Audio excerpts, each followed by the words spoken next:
Hi, I'm Grace Anderson, and I will be talking to you about the Old South Meeting House. The Old South Meeting House, also known as Old South by the locals, is widely known as the Nursery and Sanctuary of Freedom. This is because it was the staging point for many gatherings that led up to the Revolutionary War. In other words, it's where the American Revolution began.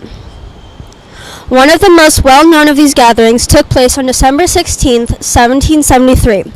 Between 5,000 and 7,000 Boston colonists gathered at the Old South to decide what to do with the 340 crates of tea they were being forced to pay for on the Dartmouth, Eleanor, and Beaver ships docked at Griffin Wharf. This meeting resulted in the Boston Tea Party. Another meeting that took place here was on March 5th, 1775, the 5th anniversary of the Boston Massacre, where Dr. Joseph Warren gave a speech in a white toga, which symbolized a free man in ancient Rome. The Old South Meeting House was packed with so many people that he had to crawl through one of the back windows.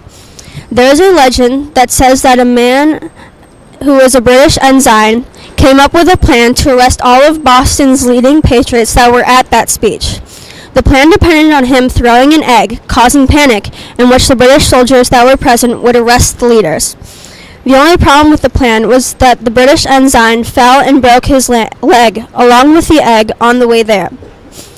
The Old South Meeting House was built in 1669 and has gone through many changes since then. It was originally built as a church for Puritans to go to worship and was later erected in 1729 by Joshua Blanchard. It was built on what was once the garden of Governor John Winthrop. It was once considered to be the largest building in Boston. In the front, there is a 183-foot-tall tower with a clock made up of brass, wood, and iron. The clock was built in 1768, 99 years after the building it rests upon, and it surprisingly still keeps good time. The Old South Meeting House consists of clear windows and a plain interior. This is because the Puritans that originally built the church weren't aiming for it to look all big and fancy with stained glass windows and detailed interiors, but small and simple, the way it looks today. Thank you.